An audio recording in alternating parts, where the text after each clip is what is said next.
இப்போ தேர்தல் பரப்புரைகள் போயிட்டு இருக்கு. கூட்டணிகள் வந்து பேச்சுவார்த்தை மாறி மாறி நடந்துருக்கு. ஒரு பக்கம் இந்தியா பக்கம் எல்லாமே ஸ்மூத்தாக நடந்துருச்சு. ஆனால் மாறா இங்கே தான் குழப்பம் நிறையா இருக்குன்னு மீடியாவில் அதிகமாக பேசினாலும் ரியாலிட்டி நம்ம இந்தி கூட்டணியில் தான் குழப்பம் அதிகமாக இருக்குது. அது குறிப்பாக பாண்டிச்சேரியில் பார்த்தீங்கன்னா 3 தொகுதியில் திமுக காங்கிரஸ் எடுத்து நிற்கிறாங்க, ஒரு தொகுதியில் விசிக காங்கிரஸ் நிற்கும். இது எப்படி பார்க்க? அது கரெக்டாக சொன்னீங்க நீங்கள். மீடியாக்கள் வந்து எப்போவுமே வந்து என்டிஏ கூட்டணியில் தான் வந்து பெரிய பிரச்சனைகள் இருப்பதாகவும், ஒரு வருடத்திற்கு முன்னாடியே அந்த கூட்டணி அமைஞ்சிடுச்சு, அப்படி இருக்கும்போது ஏன் தொகுதி பங்கீடு இன்னும் பேசி முடிக்கலை, அப்படி இங்கேருந்து இருக்கிறவங்க வந்து டெல்லிக்கு போகிறாங்க அப்படிலாம் பேசிகிட்டு இருந்தாங்க. ஸோ எப்படி மீடியா வந்து கட்டமைக்கிறாங்க பாருங்கள். ஒரு வருஷத்துக்கு முன்னாடி தான் இந்த கூட்டணி அமைஞ்சது என்டிஏல. அதுக்கப்புறம் அவங்க வந்து இப்போ ஒரு மாதத்திற்கு முன்னாடி பேச்சுவார்த்தை தொடங்கினாங்க. நீங்கள் 5 வருஷமாக ஒரே கூட்டணியில் தானே இருக்கீங்க, அதுக்கு முன்னாடி ஒரே கூட்டணியில் தானே இருக்கிறீங்க. அப்போ ஏன் கூட்டணி பேச்சுவார்த்தை அப்போ ஆரம்பிக்கலை? இன்னும் இப்போ ஆரம்பித்து முடிச்சிட்டேன்னு சொல்கிறீங்க.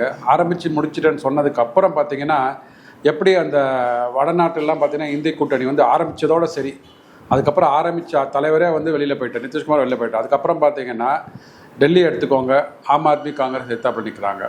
வெஸ்ட் பெங்கால் எடுத்துக்கோங்க, டிஎம்சியும் காங்கிரஸ் எதிர்த்தாப்புல நிற்கிறாங்க. இங்கே அண்டை மாநிலம் கேரளா, காங்கிரஸும் கம்யூனிஸ்ட் கட்சிகளும் எழுத்து போட்டிடுறாங்க. அது அப்படியே ஸ்லோவாக அந்த வாடை, அந்த சூறாவளி காற்று என்பது அப்படியே வந்து தமிழகத்தை நோக்கி வந்து கொண்டிருக்கிறது. தமிழகத்திற்கு வரத்துக்கு முன்னாடி இப்போ வந்து புதுச்சேரியில் மையம் கொண்டிருக்கிறது, அவ்வளோதான். ஸோ புதுச்சேரியில் பார்த்தீங்கன்னா காங்கிரஸும் நீங்கள் சொல்கிற மாதிரி திமுகவும் எதிரெதிராக இருக்கிறார்கள், விசிகாவும் எதிரெதிராக இருக்கிறாங்க. அதுதான் பெரிய இது. விசிகா பார்த்திங்கன்னா இங்கே எவ்வளோ கட்சிகள் கொடுத்தாங்களோ அதை வந்து டபுள் டிஜிட்னு வேணுன்னாங்க, ஆட்சியில் பங்கு அதிகாரத்தில் பங்குன்னாங்க. கிட்ட போகும்போது பார்த்திங்கன்னா ஏதோ தொகுதிகள் கொடுத்தா போகிறோன்ற கதையில் போயிட்டு 8 தொகுதிகளை வாங்கிட்டு என்ன பண்ணுறாங்கன்னா அவங்க என்ன இது சொல்கிறாங்களோ அதுபடி கேட்டுட்ருக்காங்க. ஸோ அதையும் தாண்டி பார்த்திங்கன்னா இப்போது இந்த அங்கே புதுச்சேரியில் வந்து எதிரும் புதிருமாக நிற்கிறாங்க. ஸோ புதுச்சேரியில் வந்து எதிரும் புதிருமாக நிற்கிறவங்க இங்கேயே நிற்பதற்கு வந்து என்ன அவங்களுக்கு தயக்கம்? ஸோ அப்போ ஆட்சி போயிடுமா? இப்போ ஆட்சிக்காக தான் நீங்கள் அரசியல் பண்ணுறீங்களா? உங்கள் அடையாளத்துக்காக அரசியல் பண்ணலை. யாருமே வந்து மக்களுக்காக அரசியல் பண்ணலை, அடையாளத்துக்காக அரசியல் பண்ணலை, அவங்க சார்ந்த சமூகத்துக்காக அரசியல் பண்ணல, நாட்டு மக்களுக்காக அரசியல் பண்ணல, அதெல்லாம் கிடையாது.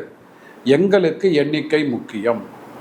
அதாவது ஒரு 3 தொகுதிகளுக்காக 30-40 நாட்களாக வந்து தாவேக்காவோட நாங்கள் வந்து பேச்சில் இருக்கிறோம். அங்கேருந்து கிரீஷ் தொடங்குற வராரு, மாணிக்கம் தாக்கூர் பேசுகிறாரு, எங்களுக்கு நாங்கள் அடிமை வாழ்க்கைக்கு வந்து விருப்பம் இல்லைன்றாங்க.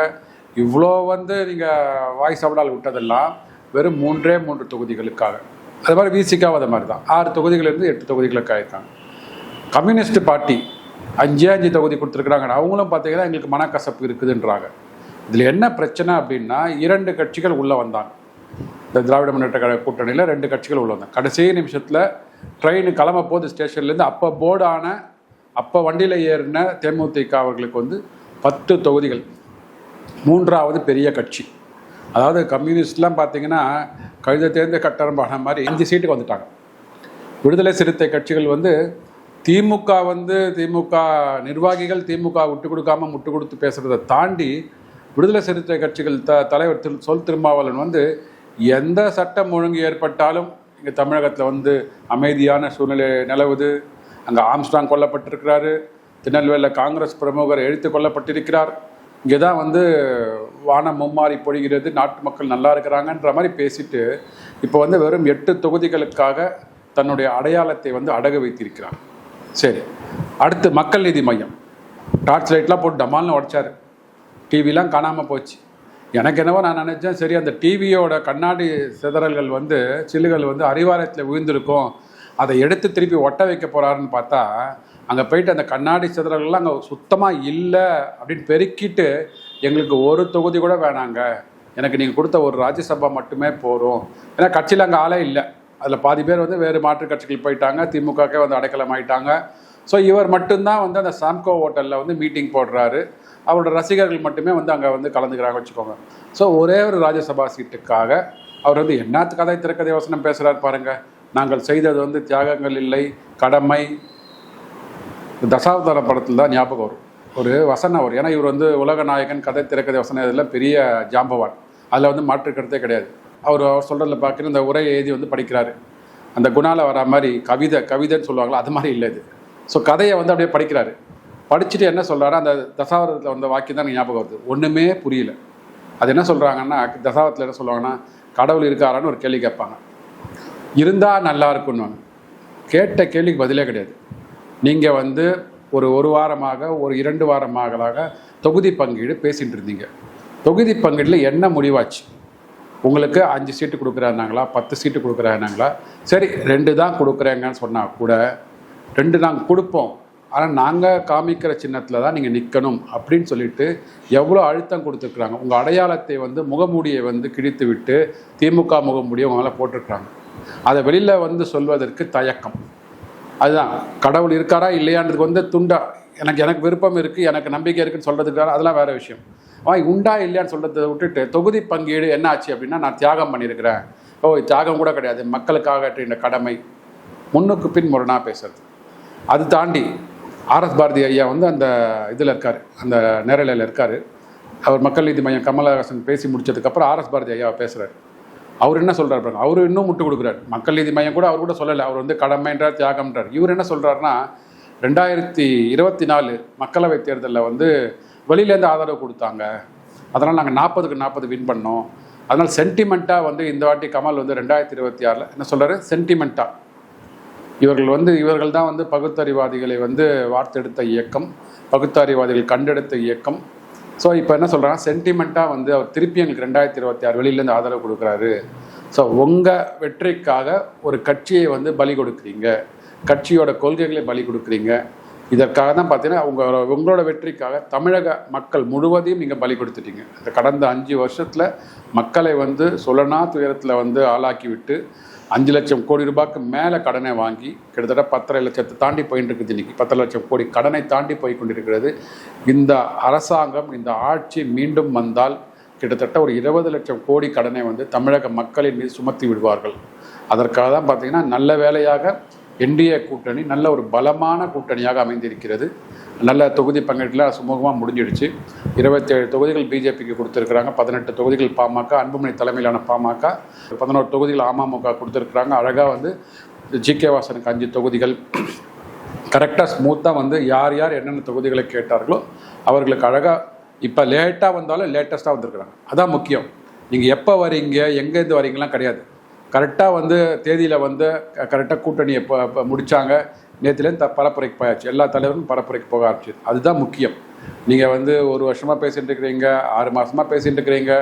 டெல்லியிலேருந்து 2 பேர் வராங்க, டெல்லியிலேருந்து இங்கே அறிவாலயத்தில் பேசுகிறாங்க, திருப்பி அங்கே போகிறாங்க, திருப்பி அதே சண்டை. ட்விட்டரில் வந்து போர் நடக்காத ஒரு இதுதான், குறைவு தான். ஆனால் என்டிஏ கூட்டணியில் வந்து அழகாக சுமூகமாக முடிஞ்சிருக்குது. ஸோ மக்கள் இதை பார்த்து கொண்டிருக்கிறார்கள்.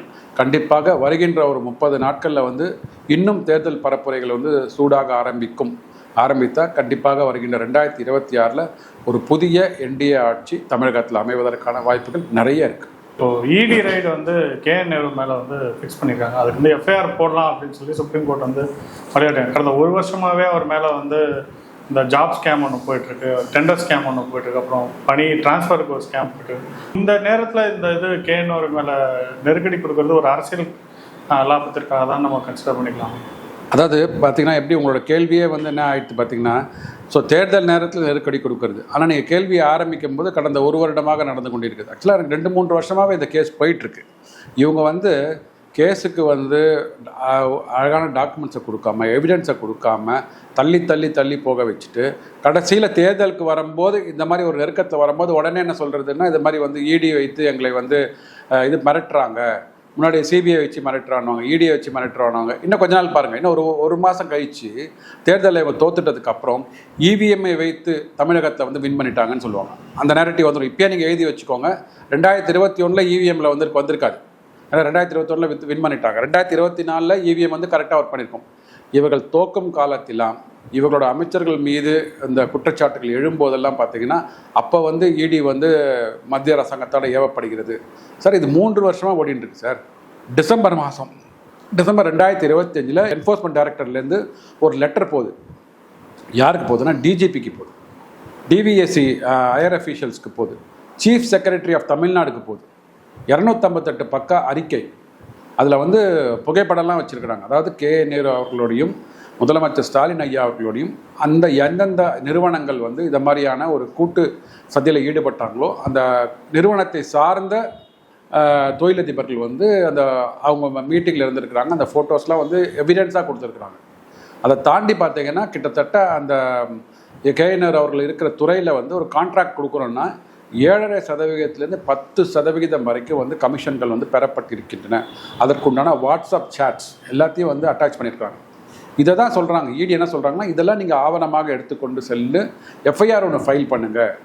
அதுக்கு என்ன சொல்கிறாங்கன்னா, எஃப்ஐஆர் ஃபைல் பண்ணுறதுக்கு வந்து நாங்கள் வந்து அரசாங்க அதிகாரிகள் மீதோ இல்லை அமைச்சர்கள் மீதோ போடுறதுக்கு வந்து ஸ்டேட் கவர்னர்கிட்ட வந்து அப்ரூவல் வாங்கணும், இல்லை ஸ்டேட் மினிஸ்ட்ரேட் அப்ரூவல் வாங்கணும். அப்படின்னா சார் என் மேலே குற்றச்சாட்டு வைக்கிறதுக்கு எங்கள் அப்பா எப்படி சார் அப்ரூவல் கொடுப்பாரு?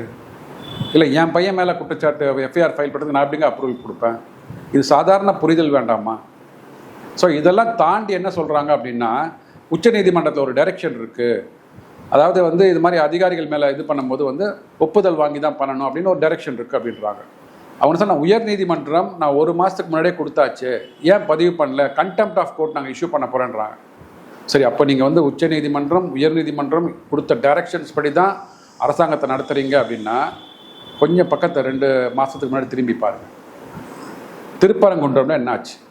திருப்பரங்குன்றம்ல என்ன கோர்ட் டைரக்ஷன் கொடுத்தாங்க?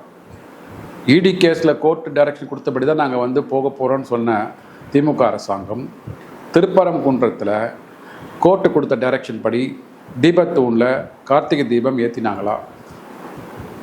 ஏன் வந்து 144 கொண்டு வந்தாங்க? அதுக்கு பதிலாக ஏன் வந்து கண்டெம்ப்ட் ஆஃப் கோர்ட்டுக்கு அந்த ஆர்டருக்கு வந்து பகிரங்க மன்னிப்பு அந்த கலெக்டர் கேட்டார்? இதெல்லாம் நீங்கள் பதில் சொல்லணும்ல. எனக்கு ஓணுங்கும் போது மட்டும் நான் கோர்ட் ஆர்டரை வந்து இம்ப்ளிமெண்ட் பண்ணுவேன், எனக்கு சாதகமாக இருக்கும்போது, மக்களுக்கு சாதகமாக இருக்கும்போது அந்த கோர்ட் ஆர்டரை இம்ப்ளிமெண்ட் பண்ண மாட்டேன், நான் பாதகம் சொல்ல மாட்டேன். தீபத்தூணில் தீபத் திருநாள் அன்னைக்கு, கார்த்திகை தீபம் அன்னைக்கு தீப ஒளி ஏற்றுவது மக்களுக்கு, மக்களோட நம்பிக்கைக்கு வந்து ஒரு நல்ல ஒரு வரப்பிரசாதமாக இருக்கின்ற ஒரு நிகழ்வு. அதை வந்து நீங்கள் வந்து புறக்கணிச்சுட்டு கோர்ட் ஆர்டர் கொடுத்ததுக்கப்புறம் கண்டெம்ப்ட் ஆஃப் கோர்ட் வரும் தெரிஞ்சதுக்கப்புறம், சரி கண்டெம்ப்ட் ஆஃப் கோர்ட் வந்த அப்புறம் என்ன பண்ணுவாங்க? ஆட்சியை அகற்றுவாங்க. ஏன்னா சட்டம் ஒழுங்கு சரியாயில்லைன்னு அர்த்தம். சட்டம் ஒழுங்கு சரியாயில்லைன்னா ஆர்டிகல் 356 போவதற்கான வாய்ப்புகள் இருக்குது. இவங்களே என்ன சொல்கிறாங்கன்னா, தீபத்தூணை ஏற்றிட்டதுக்கப்புறம் கார்த்திகை தீபத்தின் நாள் அன்னைக்கு அதில் ஏதாவது ஒரு சட்டம் சிக்கல் வரும்னா, ஆளுகின்ற அரசாங்கம் சட்டத்தை காப்பாற்றாத ஒரு கையாளாகத்தனத்தை ஒத்துக்கொண்ட மாதிரி ஆனால் ஆர்டிகல் 356 ரிவர்வ் பண்ணலாம்ல, இன்வோவ் பண்ணலாம்ல, இல்லைங்களா? ஸோ அப்போ மட்டும் வந்து அவங்க வந்து கோர்ட் ஆர்டரை வந்து மதிக்க மாட்டாங்க. இந்த இடி கேஸில் கோர்ட் ஆர்டரை மதிக்கிறாங்க அப்படின்னா இவர்களோட இரட்டை வேடம் மக்களுக்கு தெரிய ஆரம்பித்திருக்கிறது. கூடிய விரைவில் இன்னும் ஒரு 30 நாட்கள் இருக்குது. 30 நாட்களில் இந்த திராவிட முன்னேற்ற கழக அரசாங்கத்திற்கு மக்கள் வந்து கண்டிப்பாக ஒரு நல்ல பதிலை கொடுத்து அவர்கள் வீட்டுக்கு அனுப்பி வைப்பார்கள் என்று நம்புகிறேன். இதோட தொடர்ச்சியாக இப்போ இடி ரைடு போகுது. இப்போது தெலுங்கானாவில் எப்படி டிஆர்எஸ் அவருடைய மகள் அரெஸ்ட் ஆனாங்களோ, டெல்லியில் அரவிந்த் கெஜ்ரிவால் அரெஸ்ட் ஆனாரோ, அது மாதிரி இங்கே தமிழகத்தில் இந்த கேஸில் குறிப்பாக என்ன சொல்லியிருக்காங்கன்னா, தலைமை குடும்பத்தினருக்கு நேரடி தொடர்பு இருக்குது அப்படின்னு தான் இந்த கேஸில் வந்து பேசப்படுது. ஸோ முதல்வரோ இல்லை துணை முதல்வரோ அவங்க அளவுக்கு ஏதாவது போகுமா? அரெஸ்ட்லாம் நடக்குமா? டெல்லிக்கு வர சொல்லுவாங்களா? அந்த மாதிரி விஜய் கிட்டத்தட்ட விஜய்க்கு மூவ்மெண்ட் இல்லாத மாதிரி தானே இருக்குது. நிறைய சிபிஐ ரைட்ஸ் போகுது. இதே இது திமுகவுக்கும் நடக்குமோ? இல்லை அரெஸ்ட்லாம் போவதற்கான வாய்ப்புகள் இல்லைங்க. இது வந்து ஒரு கிரிமினல் அந்த இதுக்கெலாம் போகல, ஏதாவது கொலை குத்தெல்லாம் செஞ்சுட்டுலாம் அவங்க போகல. ஒரு தவறு, அதாவது அவர்களோட அதிகாரத்தை வந்து துஷ்பிரயோகம் செய்திருக்கிறார்கள். அது வந்து குற்றச்சாட்டு. அது குற்றச்சாட்டு, அதை நிரூபிக்க வேண்டியது வந்து இடியோட கடமை, மத்திய புலனாய்வுத்துறைகளோட கடமை. அந்த கடமையை ஆற்றுவதற்காக நீங்கள் வந்து முதல்ல சார்ஜ் ஷீட்டை இஷ்யூ பண்ணணும், எஃப்ஐஆர் இஷ்யூ பண்ணணும். அதுக்கப்புறம் 2 தரப்பு வாதங்களும் வந்து எவிடன்ஸை கொடுப்பாங்க. எவிடன்ஸுக்கு பேஸாக வந்து ஆர்கியூமெண்ட்ஸ் நடக்க ஆரம்பிக்கும். ஆர்கியூமெண்ட்ஸ் நடத்த ஆனதுக்கப்புறம் நீதிபதி வந்து தீர்ப்பு வழங்குவார். நீதிபதி தீர்ப்பு எங்கே வழங்குவாங்க? உயர் நீதிமன்றத்தில் வழங்குவாங்க. உடனே நம்ம ஸ்டே வாங்குவோம், அப்பீலுக்கு போவோம், உச்சநீதிமன்றத்துக்கு போகும். உச்சநீதிமன்றத்தில் சிங்கிள் பெஞ்ச் தீர்ப்பு கொடுத்தாங்கன்னா உடனே வந்து மல்டிபிள் பெஞ்சுக்கு போவாங்க. இது லாங் ட்ரான் ப்ராசஸ். இதில் ஒன்றும் இது இல்லை. இதில் என்ன குறிப்பாக என்ன சொல்கிறாங்கன்னா, இதில் வந்து அரசியல் காழ்ப்புணர்ச்சி இருக்குது அப்படின்றாங்க இந்த கேஸில். அதாவது வந்து இடி வந்து இந்த கேஸ் எடுத்ததுக்கு வந்து மிக முக்கியமான காரணம் வந்து இந்த கேஸை ஃபைல் பண்ணதே வந்து அதிமுக எம்பி அவர்கள்.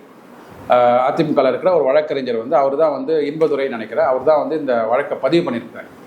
அதுக்கு என்ன சொல்கிறாங்கன்னா, ஆளும் தரப்பு வழக்கறிஞர்கள் வந்து இதில் வந்து உள்நோக்கம் இருக்கிறது அப்படின்றாங்க. அவர் இன்பதுரை அழகாக சொல்கிறாரு, சார் இங்கே வந்து அரசுக்கு எதிராக யார் ஒருவர் பேசினாலும், ஒரு வயதானவராக இருந்தாலும் சரி, இளைஞராக இருந்தாலும் சரி, உடனே வந்து அவங்க சம்மனை போட்டு எங்கேயோ இருக்க கண்காணாத இடத்துலாம் கூட்டின்னு போகிறாங்க. எந்த இடத்துல வச்சுக்கிறோன்னு தெரிய மாட்டேங்கிறது. அந்த அளவுக்கு வந்து அவர்கள் வந்து துன்புறுத்துகிறாங்க.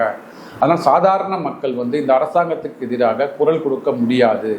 அதனால் எதிர்கட்சியாக நாங்கள் தான் குரல் கொடுக்குறோம். அதனால் இதில் வந்து எந்த விதமான காழ்ப்புணர்ச்சியுமே கிடையாது அப்படின்றார். தெலுங்கானாலையும் டெல்லியிலையும் எலெக்ஷன் டயத்துல எல்லாம் அரெஸ்ட்லாம் நடந்தது. எலெக்ஷன் டயத்தில் அரெஸ்ட் ஆகிற மாதிரியான ஒரு வாய்ப்பை வந்து அவங்களே உருவாக்குவாங்க. ஸோ சிம்பத்தி கிரியேட் பண்ணுறதுக்காக. KN நேருவோட கேஸ் எவ்வளோ நாளாக நடக்குது? 1 வருஷத்துக்கு மேலே, 1.5 வருஷத்துக்கு மேலே நடக்குது. இன்னைக்கு வந்து அதை வந்து ஒரு டிசம்பர் மாதம் இஷ்யூ பண்ணியிருக்காரு என்ஃபோர்ஸ்மெண்ட் டைரக்டரேட்டு 3 உயர் அதிகாரிகளுக்கு, தமிழகத்தில் உள்ள 3 உயர் அதிகாரிகளுக்கு. உங்களுக்கு நடவடிக்கை எடுப்பதற்கு 3 மாதத்துக்கு மேலே எதுக்கு உங்களுக்கு டைம் வேணும் உங்களுக்கு? ஸோ நீங்களும் வந்து கரெக்டாக அதை வந்து டைம் பார்த்து ஒரு தேர்தலுக்கு வரும்போது இந்த மாதிரியான ஒரு புரளியை வந்து கிளப்பி விட்டு ஒரு மீடியாக்களில் வந்து ஒரு அட்ராக்ஷனை கொண்டு வந்து டிஆர்பியை இன்க்ரீஸ் பண்ணி அதன் மூலமாக ஏதாவது வாக்குகள் கிடைக்காதான்னு பார்க்குறீங்க. இதில் என்ன சொல்கிறாங்கன்னா, அவங்க இன்னொரு தரப்பு வாதம், நீங்கள் சொல்கிற மாதிரி இன்னொரு தரப்பு வாதம் வந்து 180 நாள் இருக்குல்ல, அதான் எஃப்ஐஆர் ஃபைல் பண்ணுறது, அந்த எவிடன்ஸ் வந்து கொடுத்ததுக்கப்புறம் charge sheet preliminary investigation conduct பண்ணுங்கன்னு சொல்கிறாங்க. ப்ரிலிமினரி இன்வெஸ்டிகேஷனுக்கு அப்புறமா எஃப்ஐஆர் ஃபைல் பண்ணணும். அதுக்கு 180 நாள் இருக்குது அப்படின்றாங்க. அந்த அதிமுக எம்பி அழகாக சொல்கிறாரு, சார் அதாவது நீங்கள் இன்ஃப்ளூயன்ஷியல் பொசிஷனில் இருக்கும்போது உங்களுக்கு ஒரு 180 நாள் கிடைக்குது அப்படின்னா சாட்சியங்களை வந்து கலைக்க முடியும், ஆதாரங்களை அழிக்க முடியும். அதனால் எவ்வளோக்கு எவ்வளோ நீங்கள் இன்ஃப்ளூயன்ஷியலாக இருக்கிறீங்களோ அவ்வளோக்கு எவ்வளோ கேஸை வந்து சீக்கிரமாக விரைந்து விசாரிக்க வேண்டும். அப்போ தான் வந்து நீங்கள் வந்து ஒரு 4வது தூணாகிய இதுவாக இருக்கட்டும், பிரிண்ட் அண்ட் டிஜிட்டல் மீடியாவாக இருக்கட்டும், இல்லைனா வந்து ஜனநாயகத்தில் இருக்கிற அந்த நீதித்துறையாக இருக்கட்டும், இந்த 4 பில்லர் சொல்கிறோம் பார்த்தீங்களா, அது சரியாக செயல்படுவதற்கு என்ன காரணம்னா உடனுக்குடனே, அது இன்ஃப்ளூயன்ஷியல் பொசிஷனில் இருக்கிறவங்களோட மேட்டர்ஸ் வருதுன்னா நீதித்துறையாக இருக்கட்டும், இல்லை ஊடகத்துறையாக இருக்கட்டும், பிரிண்ட் மீடியாவாக இருக்கட்டும், உடனுக்குடனே தகவல்களை தெரிவித்து அதில் உண்மையா இல்லை பொய்யா என்பதை வந்து மக்களுக்கு உடனடியாக கொண்டு செலுத்த வேண்டும். அதில் காலதாமதம் ஏற்பட்டது அப்படின்னா அதில் குற்றவாளிகள் தப்பிப்பதற்கான வாய்ப்புகள் நிறைய இருக்குது. அதுதான் வந்து குறிப்பாக வந்து அதிமுக எம்பி சொல்கிறாரு, இதில் 180 நாட்கள் நம்ம பண்ணக்கூடாதுங்க, இன்ஃப்ளூயன்ஷியலாக இருக்கிறவங்களுக்கு வந்து உடனடியாக சார்ஜ் ஷீட் போட்டு எஃப்ஐஆரை பதிவு செய்து உடனடியாக விசாரணை தொடங்க வேணுன்றாங்க.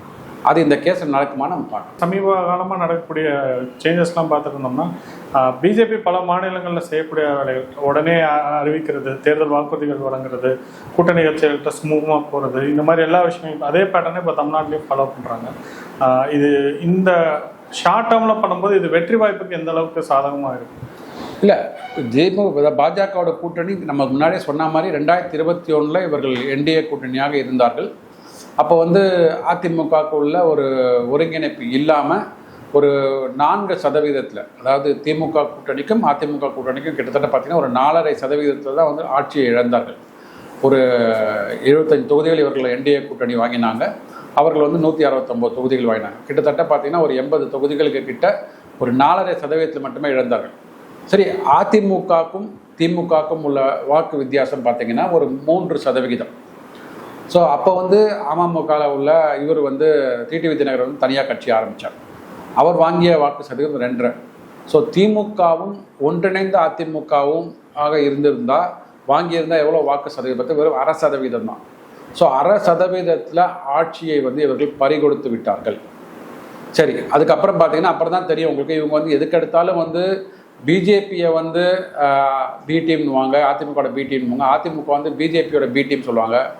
இதெல்லாம் தாண்டி பார்த்துட்டு எவ்வளோ பேர் வந்து திமுகவோட பி டீமாக அதிமுகவில் செயல்பட்டு இருந்தாங்கன்றது கடந்த ஒரு 6 மாதங்கள் நமக்கு தெரிஞ்சு. ஒரு 10-15 பெரிய தலைவர்கள், அதிமுகவில் இருந்த தலைவர்கள் மாற்று கட்சிக்கு போயிருக்கிறாங்க, திமுகவில் போய் அடைக்கலம் ஆகிருக்கிறாங்க. 3 முறை முதல்வராக பதவி வகித்த ஓபிஎஸ்கே அப்படி போயிட்டார் அப்படின்னா அப்போ திமுகவோட பி டீமாக தான் அவங்க செயல்பட்டுருக்காங்கன்னு வருது இல்லைங்களா? ஸோ அதை தாண்டி பார்த்தா 2024 இவர்கள் வந்து தனியாக நின்னாங்க. என்டிஏ வந்து தனியாக, அதிமுக இல்லாத என்டிஏவாக களம் கண்டார்கள். அப்போ என்டிஏ வந்து 18%, இவர்கள் வந்து ஒரு 21% கிட்ட வாங்கினாங்க, 23% கிட்ட வாங்கினாங்க. ஸோ 41% ஒன்றிணைந்த என்டிஏவாக வாங்கினாங்கன்னு பார்க்குறோம் 2024. ஸோ அப்படி இருக்கும்போது 40 தொகுதிகள் வந்து பறிகொடுக்கப்பட்டன. ஸோ அப்போ என்ன சொல்கிறாங்கன்னா, இங்கே ஸ்ட்ரென்த்தாக இருந்தால் தான் யூனிட்டி நமக்கு கிடைக்கும். ஸோ யூனிட்டி இஸ் ஸ்ட்ரென்த் அப்படின்னு சொல்லிட்டு திரும்பவும் நாட்டு மக்களுக்கு நல்லது விளைவிக்க வேண்டும் என்றால், தமிழக நாட்டுக்கு ஒரு விடியல் வேண்டும் என்றால் திரும்பி வந்து நம்ம முரண்களை கலைந்து விட்டு, கொள்கை முரண் இருக்கும், கட்சியில் முரண் இருக்கும், எனக்கு பதவித்தான் உங்களுக்கு பதவித்தாலாம் இருக்கும், அதெல்லாம் வந்து செகண்டரி. நாட்டு மக்களுக்கு வந்து இங்கே நடந்து கொண்டிருந்த சட்டம் ஒழுங்கு சீர்கேடு, நாளுக்கு நாள் 4 வயது சிறுமியை வந்து போக்சோ கேஸில் வந்து இது வந்து ரேப் பண்ணிட்டு போகிறாங்க. இன்னைக்கு சற்று முன் கிடைத்த செய்தி வந்து அவனுக்கு ஆயுள் தண்டனை கொடுத்துருக்குறாங்க டவுன் சவுத்தில். ஸோ 2 வயது சிறுமியிலேருந்து 80 வயது கிழவி வரைக்கும் பார்த்தீங்கன்னா ஒரு பாலியல் வன்புணர்வுக்கு ஆளாக்கப்படுகிறார்கள். ஸோ லாக்அப் டெத் மரணங்கள் நிறைய இருக்குது. ஊழல் மலிந்து கொண்டு இருக்கிறது. கடன் சரி, இதெல்லாம் சரி. இப்போ வருமானமாக வருதா? நாட்டுக்கு பார்த்து வருமானமும் வரல, கடனுக்கு மேல் கடன் வாங்கிட்டு இருக்கிறாங்க. ஸோ இதை வந்து ஒழித்து கட்ட வேண்டும். இதை ஒழித்து கட்டினா தான் தமிழகத்திற்கு வந்து விடிவு காலம் பிறக்குன்றதுக்காக முரண்களை கலைந்து தமிழகத்திற்காக 2024 அந்த தேர்தல் முடிந்ததுக்கப்புறம் 25 ஏப்ரல் 2025 இந்த கூட்டணி அமைய பெற்றது. அந்த கூட்டணியில் வந்து இப்போ நிறைய பலம் சேர்ப்பதற்காக நிறைய கட்சிகள் வந்திருக்கிறாங்க. ஸோ அதன் மூலமாக ஒரு 234 தொகுதிகளுக்கும் நல்ல ஒரு உடன்படிக்கை நேற்று நடந்து முடிஞ்சிருக்குது. ஸோ அதை தொடர்ந்து பார்த்தீங்கன்னா களம் வந்து இன்னும் வந்து வீரியமாக ஆரம்பிச்சிருக்குது. இன்னொரு பவர்ஃபுல்லாக பாசிட்டிவான வைப்ரேஷன் தெரியுது. இதனோட கள நிலவரம் வந்து மத்தியில் டெல்லியில் வந்து ஒரு 2 நிறுவனங்கள், செய்தி நிறுவனங்கள் ஒப்பீனியன் போல் போட்டாங்க. இது நடக்கிறதுக்கு முன்னாடி, இந்த என்டிஏ அலையன்ஸ் நடக்கிறதுக்கு முன்னாடி 23ஆம் தேதி நடந்ததுன்னு நினைக்கிறேன் இந்த தொகுதி பங்கீடு. 21ஆம் தேதி அன்னைக்கு எடுத்த ஒப்பீனியன் போலில் அதிமுக அடங்கிய என்டிஏ கூட்டணி வந்து 116 தொகுதிகளை நோக்கி போகுன்றாங்க. நமக்கு தேவை 118. ஸோ 116 கிட்ட வந்துட்டாங்க. திமுக கூட்டணிக்கு 123 தான் அதிகபட்சமாக கிடைக்கும். 123 தான். ஸோ இப்போ என்டிஏ அலையன்ஸ் வந்து ஸ்ட்ராங்காக இருக்குது. இன்னும் வருகின்ற ஒரு 30 நாட்களில் வந்து பரப்புரை வந்து இன்னும் தீவிரமாக வரும். களம் வந்து தீயாக மாறப்போகிறது. அந்த தீ வந்து கண்டிப்பாக திராவிட முன்னேற்ற கழக கூட்டணியை வந்து எரித்துவிடும். மக்களுக்கு 2026 ஒரு நல்ல ஒரு விடிவு காலம் பிறக்கும் நினைக்கிறேன்.